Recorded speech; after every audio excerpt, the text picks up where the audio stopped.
Hello. Afternoon. Good afternoon. You good? I am, yeah. Good. A bit cold outside, good. Yeah. I spent most of the time outside.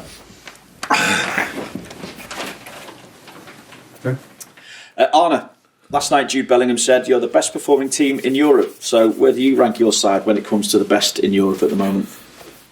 Yeah, if he talks about results in the Champions League, so if you are number one in the Champions League in the league table, then it's true that when it comes to results, we have been in the last 5 games the best performing team. But I said it yesterday night already, the best team in Europe is still Real Madrid because they won the Champions League last season, and the one that's going to win it this season can say they are it. They are the one that's done. But at this moment of time, it's only 5 games in for us.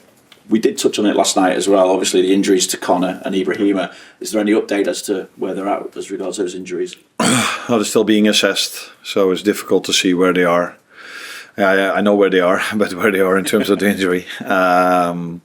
So let's wait and see. But it's never a good sign if players. Conor, I had to take him off, and Ibu didn't walk off the pitch as he should after such a fantastic game that he played. He should have made a round and clapped to the fans, but unfortunately he couldn't. So that's not a good sign. Obviously, you're 8 points clear at the minute.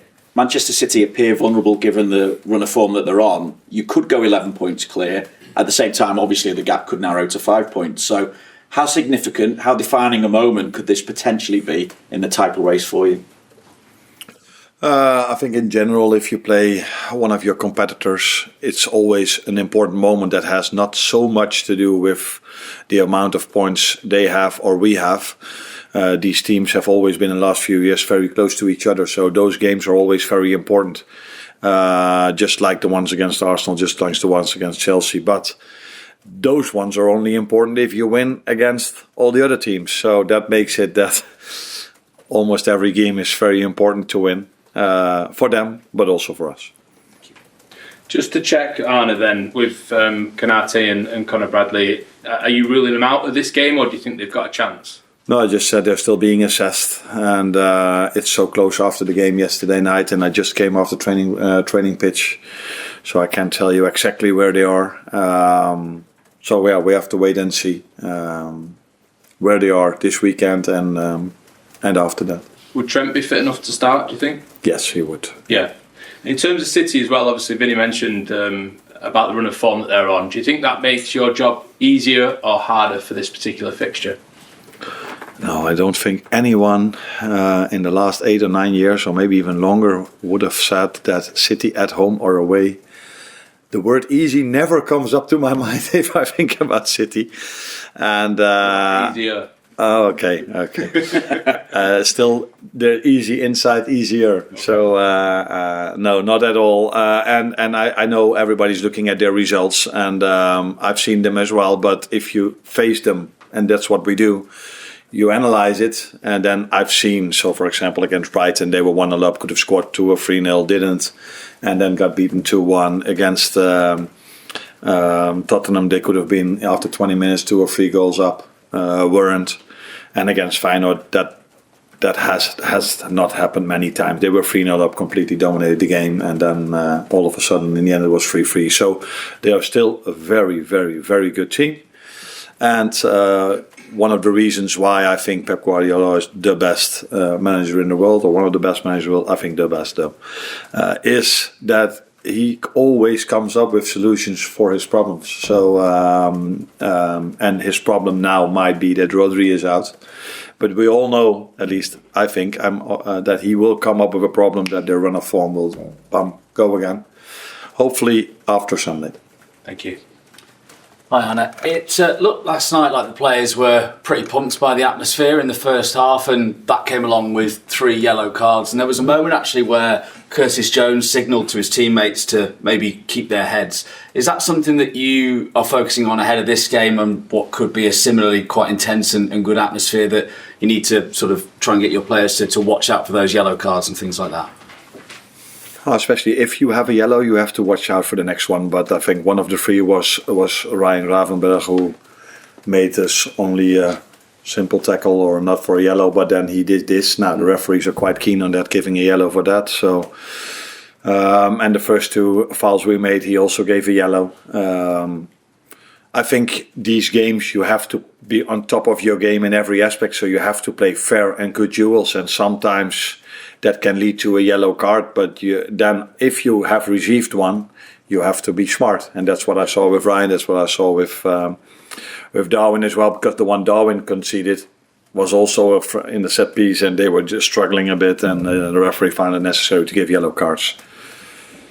So we have to be on top of our game. We have to be aggressive, but always in a good way. But maybe Curtis meant, I don't know. We have to ask him, is not only without the ball, but also with the ball, be a bit more calm and use your head a bit more, because that's what we did the second half even better than the first half, which led to 2 goals. I know we've spoken about injuries, and in previous games, I know it's been brought up with you about injuries of the opposition and players that they might be missing. Do you feel that your injuries have been a bit underplayed so far this season, given that you seem to have overcome them very well? I think in general people only talk about injuries if the results are not there. So it's a good thing that nobody talked about our injuries. That means that we got our results in. But the moment you start to lose, it's about kick-off time on a Saturday afternoon, or it's about injuries, or we always come up with certain ideas why, especially the media, why we didn't win. But 9 or 10 times it's about the quality of the players from the other team or their game plan. But we do have some very important players for us being injured, but if the replacements do so well, it's normal that people don't talk about it that much. But yeah, it is true that missing Alisson, which has been a starter for this club and been so important for this club so long, missing Diogo Jota, missing Trent in the last 2 games, those are players that have had impact a lot on the results in recent years. But it's a good thing that we don't talk about, I think. Thank you. I just wanted to ask, obviously you said that you want to restore Alisson once he's fit again. What's Kelleher's future at this club, given how he's performed? Are you confident that he will be happy to revert to being number 2, or do you expect him to want to move on? I'm expecting every player that he wants to be the number 1, so not only in the goalkeeper position, in every position. And it's always up to the player if he can accept his role. But at this moment, Caoimhin has accepted his role from the start of the season till now in a great manner. When he didn't play, but also when he did play. So it's far too early to talk about what can happen next season. I want every player that they want to play every game. Would be completely wrong if he would have come over to me and said, I like it that I'm on the bench today. So that's completely normal with him and all the others. And but then it's always about the attitude if you don't play. And that has been outstanding, for example, from Lucio and Maka last Sunday when they weren't selected in the first 11. And then they come in really strong. Yesterday I saw the same again with Dominic Szoboszlai and Cody Kakpo. So they should have the eagerness to play, but if they don't, they have to act in a normal way, and that's what they all do at the moment. Hi Arne. One of the hallmarks of Man City's current run is that they could be conceding goals late in games. I think it's 6 goals in the last 15 minutes across the last 3 games, and that's something that Liverpool haven't done all season. So what are your team doing so well to avoid that eventuality? Not playing Tottenham yet, because they're a very good team as well. Great playing style. No, it always depends on the circumstances, and them conceding 3 against Feyenoord probably had a lot to do with the substitutions they made, and being extremely unlucky. So if you saw the first goal and the second goal, the goalkeeper hit the ball towards the post, and then it fell to Santiago Jimenez.